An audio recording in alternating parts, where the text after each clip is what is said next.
morning, fellow mathematicians. Welcome back to another video, a Mimi one. Okay, we are going to do an improvised session this time, and I suppose I have written this incorrectly. I just now noticed. Someone sent this to me via email. If you also want to send me some problem, and maybe I'm going to take a look at that, pi=3@Flammy.engineer. Okay, this email address, my business email address, is still valid. I always wonder if I write someone, if they want to sponsor me or something like this, if they ever wonder, what the fuck? Flammy.engineer. What kind of email address is this? Never mind. It's quite weird. We are going to deal with this today. It's an improvised session, okay? Haven't done one of those in a month or so, but I really like doing those. And OP said that I should evaluate this limit right here. That's a nicely written limit, okay? Without using Papa L'Hôpital.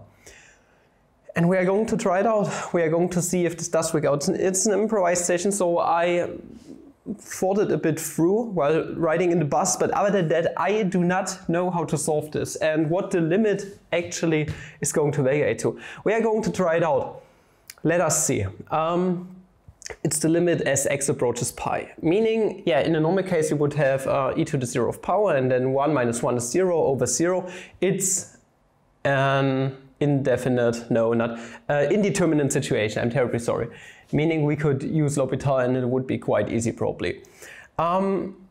Let's just use the jackhammer method. We can't use L'Hôpital, and let's just try out to turn everything into a Taylor series. Okay, so for example, starting off with the exponential function and then moving on a bit. I'm going to denote the limit as capital L. So this is probably then the limit of, okay, Taylor series of e to the something is going to be 1 as leading term, plus and then sine of x to the first power over 1 factorial, and then plus some other terms. In the limit, mostly all the other stuff is going to vanish, so o sine squared of x minus 1, and then over x minus pi. Okay, 1 and negative 1 is going to cancel out, meaning we are going to be left with sine of x plus a big O of sine squared of x over x minus pi. Okay, meaning all the leading all the other terms that come after that are of order sine squared or higher. This is what O means, this O notation. If we were to let pi go, the limit as x approaches pi go to pi, then we would have 0 plus definitely 0 over this 0 over 0 still. Okay, it does make perfect sense. Why would it be any different? Okay. Thing is, we can't use small angles, for example, because pi isn't really a small angle. Okay, then we would need a limit as x approaches 0, for example. Then that would be nice, but maybe we could go on and turn this into even more Taylor series. So the limit as x approaches pi of Taylor series of sine of x is going to consist of x minus o of x to the 3rd power plus o sine squared of x over x minus pi. But I have the feeling that this is going to go nowhere at the moment. I mean, sine squared is of order x squared and higher. So overall, this big O right here is going to turn into O of x squared in some way. If we let this go to pi, then we are going to have pi minus pi squared over 0. It's going to go to infinity if we proceed like this. I do not think that this Taylor series approach is going to make any sense. But one other way to deal with limits that I use a lot is by turning the thing we want to take the limit of into a Taylor series in itself. So let's do a Taylor series of this whole thing. So this method doesn't seem to go anywhere. Maybe it does go somewhere and I just don't see it right here when improvising. Just leave some comments down below. Now, yes, this is going to get a bit messy, I suppose. Let's say that f of x, if we do a Maclaurin series expansion, is nothing other than e to the sine of x minus 1 times x minus pi to the negative 1th power. I can already see a few problems with this whole thing, but let's just try it out. I'm not certain if this is going to go anywhere. Now, if we were to differentiate that, f prime of x, we are going to be left with, okay, x minus pi to the negative 1th power is going to stay how it is, and now we are going to differentiate that, meaning it's going to give us the cosine of x times e to the sine of x. Okay, this is the first part, and then plus. The second part being preserved. This is first part, I'm terribly sorry. Okay, just differentiating, meaning we are going to get e to the sine of x minus 1. And no, I do not like using this stupid s quotient rule. Okay, this is just dog shit, it's just product rule for absolute jets. I enjoy using the product rule way more. Now, times negative 1, we are going to reduce the power by 1. So x minus pi to negative 2th power, and then the inner derivative is just 1. Okay, and then we have higher and higher terms. Maybe this gives me an idea how our limit is going to actually look. Now, for the Maclaurin series expansion of something, we are going to take a look at, okay, we can say that f of x is nothing other than f of 0 plus, okay, we are going to get x times f prime of 0 plus all the higher terms o of x squared, okay? Now, let us see what f of 0 and f prime of 0 actually are. F of 0, if we plug 0 into here, we are going to get, this is going to go to 1, minus 1 is 0, 0 over something finite is going to give us 0. So this is going to be 0. Now what were to happen if we plug 0 into here? Then we are going to get f prime of 0. It's nothing other than, okay, this is just going to be 1 over negative pi. I don't know if the other stuff is going to vanish. And then we have 1 times 1 is just 1, okay? So negative 1 over pi. And also we have, if we plug 0 into here, just 0. Is this correct? Plug 0 into here. Okay. Okay. Let me see, what are we actually going to get? I hope I didn't goof it up in some way. Is this all that we have? Did I differentiate correctly? I was just thinking that maybe this term is going to give in, yeah, it's negative 1 over pi, right? This right here is going to vanish. We are going to have the same situation. So we are going to have overall x times, so negative x over pi plus o of x squared. And now if we were to take the limit as x approaches pi of our f of x, then we have the limit of negative x over pi o x squared plus o x squared. Overall, this is going to give us negative pi over pi plus o of x squared with the limit applied to it. It should be continuous. Then we are going to get negative 1 plus something. I suppose that this something is going to vanish, but the thing is, try doing a Taylor series of everything and everything's going to be fucked up. I do suppose, this is often the case when you do stuff like this, that the other part is going to vanish under applying the limit. This is just a wild guess. I don't know if this actually applies.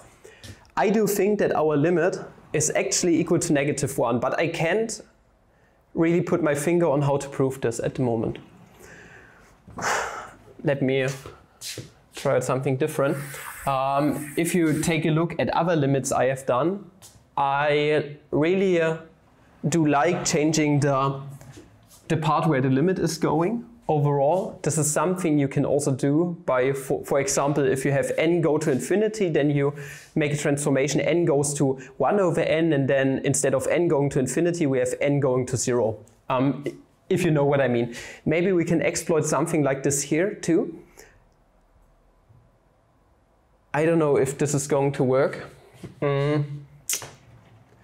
Now, for example, my idea is we can't use small angle approximations on the limit right here at the moment because x goes to pi. But if x were to go to 0 or some variable in the limit, then we could make use of sine of x being equal to x in the limiting process. This is something that does work out. You can make this rigorous, okay? Using the Taylor series expansion then. Okay, let me see. If x goes to pi, then x minus pi, being a new variable, goes to 0. Okay, we are going to say that x minus pi is going to be y, okay? Meaning now we have the limit as y goes to 0 of, then x is going to be y plus pi, e to the sine of y plus pi minus 1 over y. Okay. Now,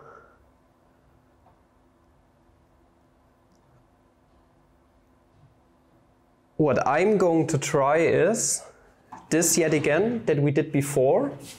Now we have this new limit, capital L, yet again denoting it like this. Now we are going to have 1 plus sine of y plus pi plus O sine squared of y plus pi minus 1. Okay, doing the Taylor series yet again over y. Now, this and that is going to vanish.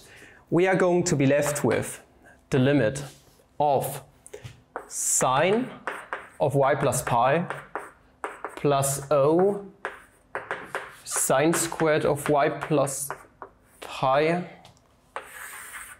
over y. Let me get a sponge real quick. I believe that I'm onto something in some way. Okay. Do this real quick. Because the cool thing is, I just now noticed that this is an addition theorem that we can make use of, but now I have to think what the addition theorem actually is. This is going to be the limit as y approaches 0 of addition theorem. It's going to be sine times the cosine, and we are going to have a positive sign in between. Okay, it's going to be probably sine of y times cosine of pi. I hope I'm right on this one. Plus cosine of y sine of pi plus O sine squared of y plus pi. Okay, over y, obviously. There's a lot of stuff. Now, over y. Sine of pi is going to give us 0. This is going to vanish. Then we are going to have, okay, when y goes to 0, sine of y is approximately, you can use the big O notation or Taylor series yet again, also goes to y in the limit, meaning we're going to have this first part, the limit as y approaches 0 of y, and cosine of pi is going to give us negative 1, so negative y over y, plus we have O sine squared of y plus pi over y. This is actually negative 1 plus the limit of this O stuff over y. Okay, I mean, we have the negative 1 yet again. Is there something that we can argue over the sine squared? No need for that. We do have need for that. Because y goes to 0, then we would have a 0 over 0 situation. This sucks a little bit. I'm not certain what I can do about this right here at the moment. I'm seriously not certain. I mean, if y goes to 0, then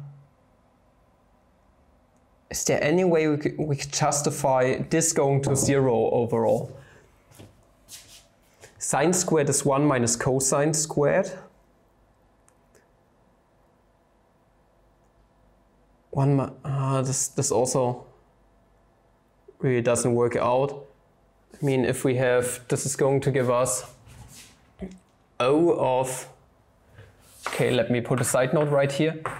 O of sine y cosine pi plus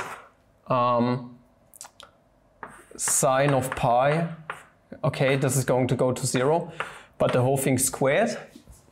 Meaning overall we are going to get O sine squared of y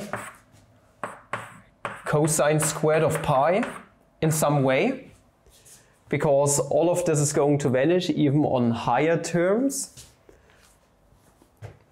Meaning as y goes to 0, we are going to be left with O y squared cosine of pi squared. This is negative, okay, negative.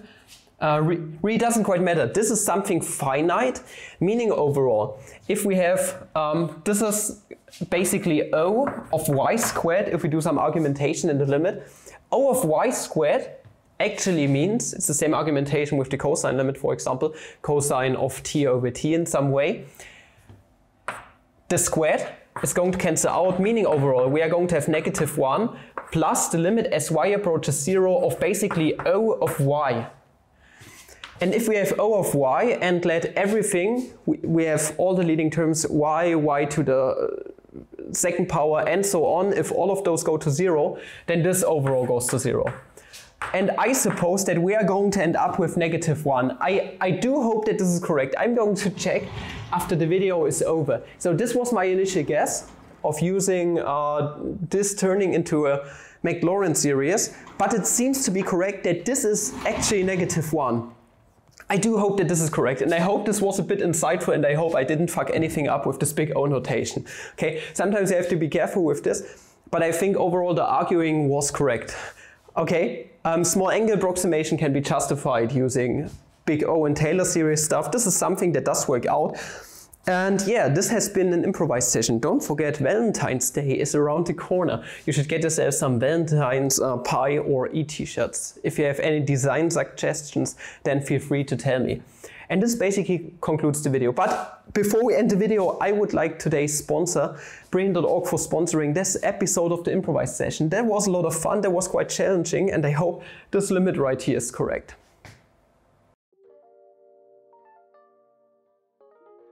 I hope you guys also did enjoy the new improvised session, because I certainly did, and I had a lot of fun with the problem at hand today.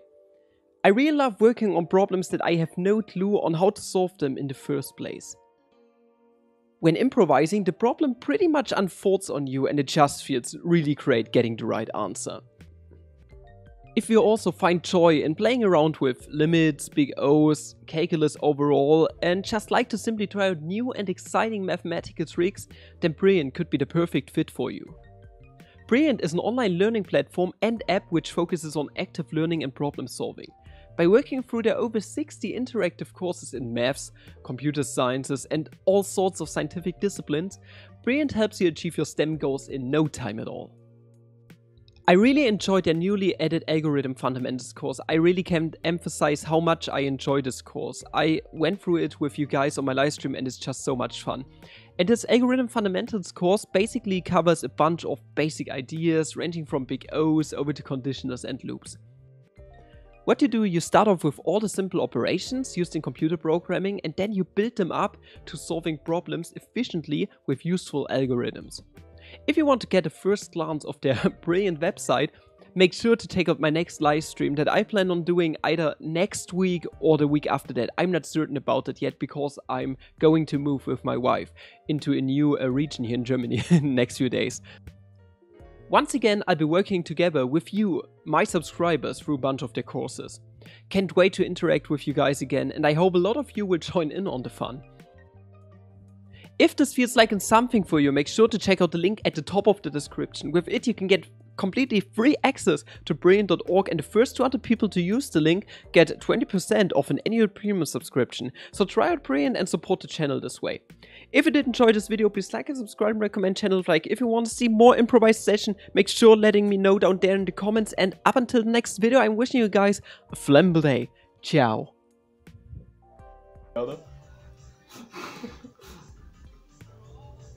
Wie soll das aussehen, wenn wir schlafen? Keine Ahnung.